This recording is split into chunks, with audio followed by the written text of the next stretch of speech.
आप सभी को शादा जय श्री राम, जय श्रीमन नारायण, हर हर महादेव।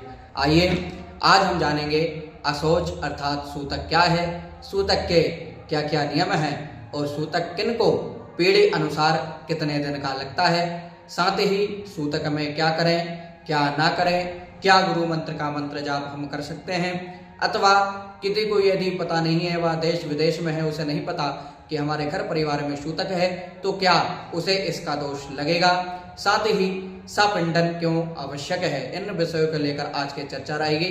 आइए विलंब ना करते हुए एक श्लोक के माध्यम से जान लेते हैं कि सूतक क्या है। कहते हैं पुनरपि जननम पुनरपि मरणम पुनरपि जननी जठरे शयनम। कहते हैं व्यक्ति का, मनुष्य का बार बार जन्म होता है, मृत्यु होती है और पुनः जन्म होता है।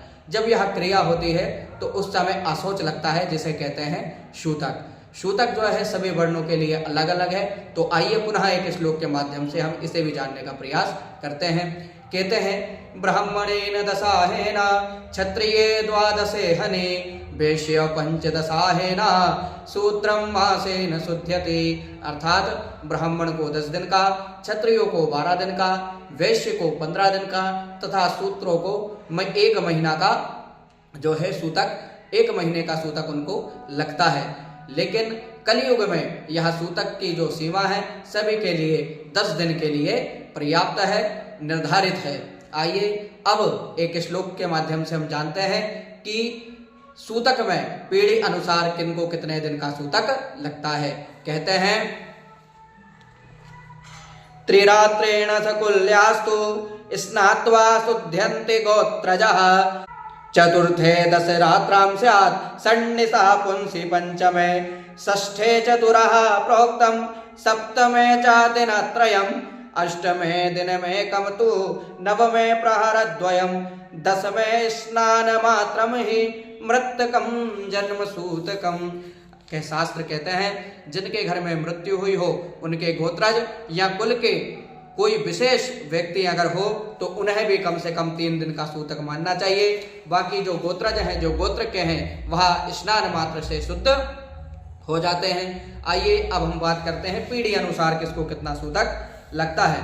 कहते हैं चतुर्थ पीढ़ी तक के जो बंधु बांधव हैं उनको 10 रात्रि का सूतक लगता है। 5वीं पीढ़ी के लोगों को 6 रात्रि का सूतक, उसके पश्चात 6वीं जो पीढ़ी के बंधु बांधव हैं उनको 4 दिन का, 7वीं पीढ़ी के बंधु बांधवों को 3 दिन का, 8वीं पीढ़ी के बंधु बांधवों के लिए 1 दिन में शुद्धि बताई गई है। वहीं 9वीं पीढ़ी को के जो जातक हैं उनको 2 प्रहर के पश्चात वह शुद्ध हो जाते हैं। 10वीं पीढ़ी के जो लोग हैं वह केवल स्नान मात्र से जन्म व मृत्यु के सूतक, जन्म अथवा मृत्यु, जननाशोच अथवा मरणाशोच, दोनों की जो सूतक होती है उससे 10 दिन पश्चात सूतक से व्यक्ति निवृत्त हो जाता है।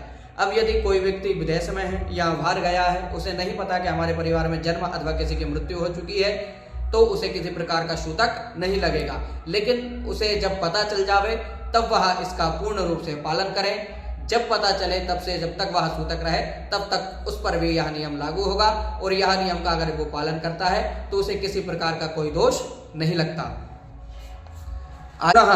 हम जान लेते हैं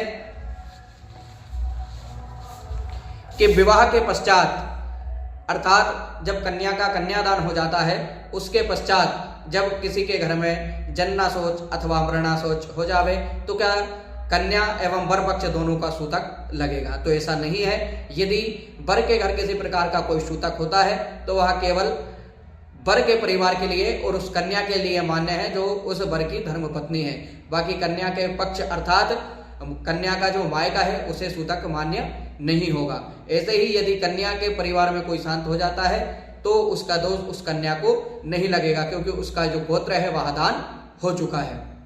साथ ही बात आती है अनुष्ठानों की कि हम कोई अनुष्ठान कर रहे थे और बीच में ही सूतक हो गई, अब हम क्या करें? तो इसके लिए ऋषि मुनियों ने पहले ही एक विधान बताया है कि आप नांदी श्राद्ध कर लेवे। अनुष्ठान के पूर्व में ही आप नांदी श्राद्ध करें, जिससे आपका अनुष्ठान जब तक पूर्ण नहीं होता आपको किसी प्रकार का कोई सूतक नहीं लगता। और यदि हमने अनुष्ठान प्रारंभ कर लिया और नांदी श्राद्ध भी नहीं किया और सूतक हो गई, तो इस अवस्था में हम क्या करें? तो कहता है कि जब तक आपके घर में सूतक है, आप किसी योग्य ब्राह्मण को अपना संकल्प दे दें और उनसे निवेदन कर लें कि हमारे घर में सूतक है, आप हमारे इस संकल्प को लीजिए, हमारे नाम व गोत्र से आप हमारे इस अनुष्ठान को सानंद संपन्न कीजिए। यदि आपके घर में सूतक लग गई है, आपने नांदी श्राद्ध नहीं किया है, तो आप अपना जो संकल्प है वह किसी ब्राह्मण देवता को दे दें और उनसे निवेदन करें कि हमारे घर में कुछ समस्याएं ऐसी हो गई हैं जिसके पश्चात हमारा अनुष्ठान बीच में रुक रहा है, तो आपकी यदि कृपा होगी तो हमारा अनुष्ठान भी निरंतर चलेगा और जब हमारी सूतक पूर्ण हो जाएगी तो पुनः हम इस अनुष्ठान में जुड़ जाएंगे। तो इस प्रकार आप अपने अनुष्ठान को संपन्न करा सकते हैं। साथ ही हम यदि बात करें कि हमें क्या करना चाहिए और क्या नहीं करना चाहिए, तो कहते हैं कि आशीर्वाद, देव पूजन, प्रत्युत्थान अर्थात किसी के स्वागत के लिए उठना, यूं से बाहर तक घर के छोड़ने जाना, पलंग पर शयन करना, बाल नाखून इत्यादि काटना अथवा तिलक लगाना, ये सब हमें नहीं करना चाहिए। साथ ही यदि आपको तिलक लगाना ही है तो आप जल का तिलक लगा सकते हैं। मरना सोच में संध्या दान, जप, होम, स्वाध्याय, पितृतर्पण, ब्राह्मण भोजन, व्रत इत्यादि नहीं करना चाहिए, क्योंकि व्रत का भी कोई फल हमें प्रदान प्राप्त नहीं होता। अब कहता है कि कौन है जिन्हें सूतक नहीं लगती, तो अग्निहोत्री, ब्राह्मण, व्रती, मंत्रपुत, राजा और ब्रह्मनिष्ठ, यह ऐसे हैं इनको कभी सूतक नहीं लगती। अब बहुत सी बार यह प्रश्न आता है कि हम कहीं गए और हमें ज्ञात नहीं था, पता नहीं था कि उनके घर में सूतक है, हमने वहां अन्न और जलपान कर लिया, तो क्या उसका दोष हमें लगेगा? जी, यदि आपको नहीं पता है तो आपको उसका दोष नहीं लगेगा, लेकिन जिसको पता होते हुए भी आपको बिना बताए उसने अन्न, जल, पान इत्यादि, भोजन इत्यादि कराया है, तो इसका दोष उस जातक को लगेगा जिसने आपको बिना बताए यह सब पान कराया है अर्थात खिलाया है, आपको कोई दोष नहीं लगेगा। और यदि आपको पता होते हुए भी आप वहां ग्रहण करते हैं तो उसका दोष फिर आपको ही लगेगा। अब हम सपिंडन की क्रिया को भी समझ लेते हैं। कहते हैं कि जब 10 गात्र के पश्चात सूतक समाप्त हो जाता है, तब लक्ष्मी नारायण भगवान का जब पूजन होता है, उसके पश्चात जो सपिंडन किया जाता है, उसी से वह जो प्रेत है वह पितरों के साथ पितृलोक को जाता है। इसलिए सपिंडन मुख्य रूप से करना चाहिए। कहते हैं कि जो पुत्र अपने पिता या बंधु बांधवों के लिए सपिंडन करता है, उसे सभी तीर्थों और यज्ञों का फल प्राप्त होता है। साथ ही सपिंडन बहुत जरूरी है। मुख्य रूप से यह देखा जाता है कि बहुत से लोग सपिंडन नहीं करते, तो उनके घर में, परिवार में हमेशा अशुद्धता बनी रहती है। इसलिए सपिंडन अति आवश्यक है।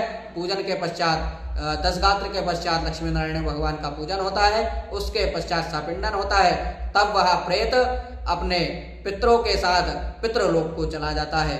इस वीडियो के माध्यम से हमने सूतक के विषय में आज का विचार रखा, हमने सूतक के विषय में जाना और हमें पूर्ण विश्वास है यदि आपने यह वीडियो पूरा देखा होगा तो आपको भी सूतक के विषय में बहुत सारी जो जानकारियां हैं वह प्राप्त हुई होंगी। आगे भी आप हमसे इसी प्रकार की जानकारियां प्राप्त करने के लिए जुड़े रहें। आप सभी को सादर जय जय सिया राम, जय श्रीमन नारायण, हर हर महादेव।